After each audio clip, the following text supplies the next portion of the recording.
I never dreamed when I signed on to here how big this problem was going to be. Watch out for snakes. They're grumpy. Don't you fall down. You're going to want to see this. You can see it running out of the surface casing right here. Bubbles right there. Nobody can come out here and say this well's not leaking.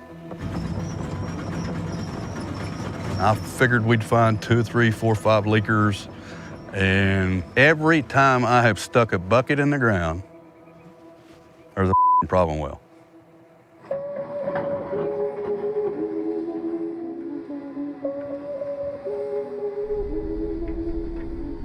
The Permian Basin is the world's biggest shale oil production basin, and it's really helped to revolutionize the US oil industry and also the US economy over the last 10 years or so. If the Permian was an OPEC member, it would be as big as Iraq and Kuwait combined. What happens over time is the basin becomes like a layer cake where you have different types of rocks, and then in those basins, oil and gas develop. But the Permian has a water problem. For every barrel of oil that is produced in the Permian Basin, you also get about 3 to 5 barrels of wastewater. We call it water, but it's pretty toxic stuff. It's as much as 5 times saltier than the ocean. It contains oil and gas residue, and it contains all other manner of heavy metals and sort of radioactive materials. The vast majority of that water gets re-injected down into the subsurface, and that re-injection changes the pressures and reactivates existing faults. The earthquakes began here, just off of campus. There were a series of mid-magnitude 3 earthquakes, and they caused quite a bit of alarm. The fact that earthquakes even happen in Texas at all, I grew up in Texas all my life, and this is an unusual concept. Why would you have earthquakes around here? It doesn't make much sense. From 2021 to 2023, you had a couple hundred earthquakes per year. And we started writing stories about how Texas could be on track to eclipse California for the most earthquakes. There is no doubt now that the earthquakes in the Permian Basin are largely driven by oil and gas operations. But most earthquakes out in the Permian Basin are not generated directly from hydrofracking. It's more about the produced water. So both the operator response group and the regulator decided that they had to do something. How about we shift wastewater disposal from deep to shallow? So as you're disposing more in shallow wells, that's starting to build up the pressure in the shallow part of the Earth's crust. And eventually that leads to water leaking and becoming geysers.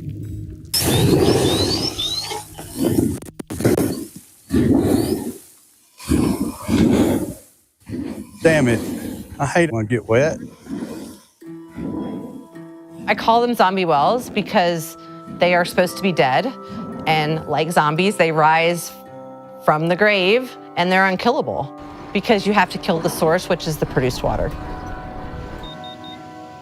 So this is the pipe that's supposed to protect our fresh water from the oil and gas, and I've got oil and gas leaking from below outside of the surface casing. My name is Sarah Stogner, and I'm the lawyer that came out here and started seeing problems with these wells. We are digging up wells because they're leaking this black, stinky stuff, which is crude oil that's supposed to be 2,400 feet below the ground. And because they've been over-injecting water from the new horizontal wells, it's pushing this stuff up and through these old wellbores. If the Permian Basin is one like huge giant cake, and you've stabbed it enough that it's kind of fragile, and then you start taking icing out, and that oil comes with water, and it's not clean water, it's toxic, it's nasty. Well, you put it into a shallower layer. That shallower layer isn't used to having all of that water in it. And now you've got all these straws that were poked, and pressure will find the path of least resistance. And so now what we've got is a disaster of a cake that's collapsing over here. It's rising up over here. The icing is leaking between layers. It's coming up its surface. That's what's happening.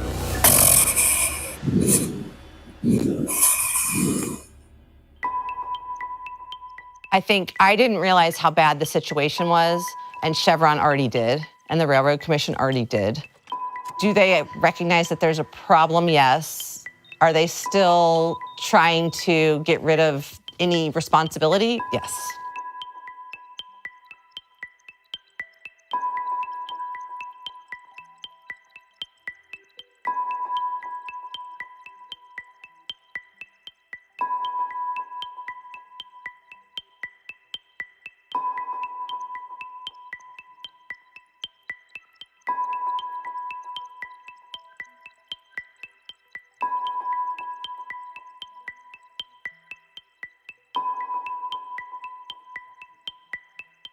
The first thing you need to know about the Railroad Commission of Texas is that it's nothing to do with trains.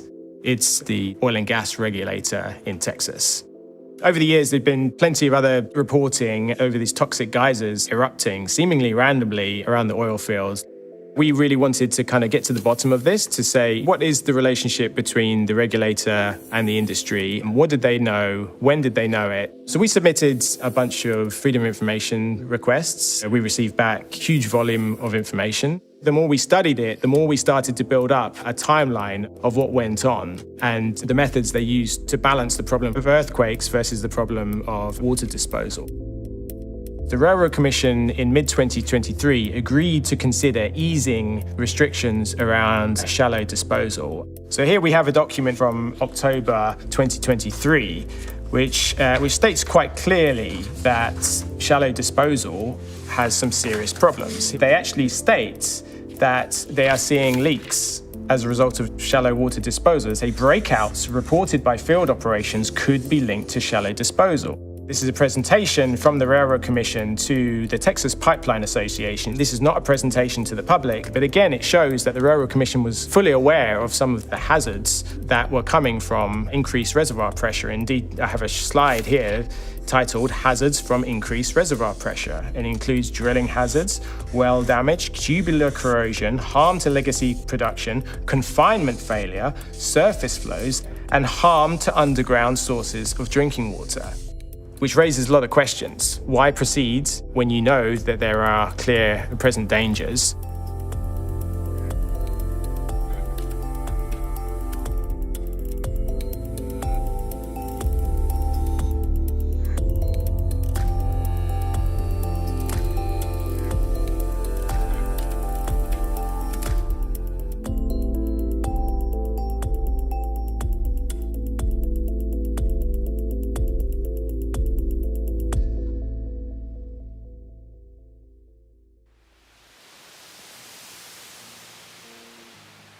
If we want to continue to produce oil and gas in Texas, in the United States, we have to find a solution to the water problem. What began a couple of years ago was an effort to start to look at other ways to reuse this water.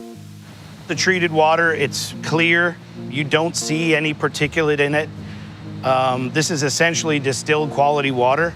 We look at this desalinated produced water as another way to supplement that fresh water and provide another source. That fresh water can then be used for other industrial applications like cooling towers, things like building and construction materials for agriculture.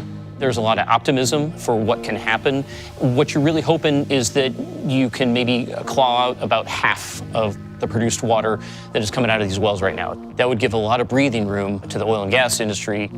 We're now at the point where we wonder how fast this can sort of be made economical for the oil companies to clean it in scale. How fast can they get the technology working properly where it's reliable? And so that's a big if. 2018, 2019, we were talking about 8 to 10 million barrels of water a day. 2 years ago, we were talking about 18 million barrels, and now we're talking about 25 to 30 million barrels.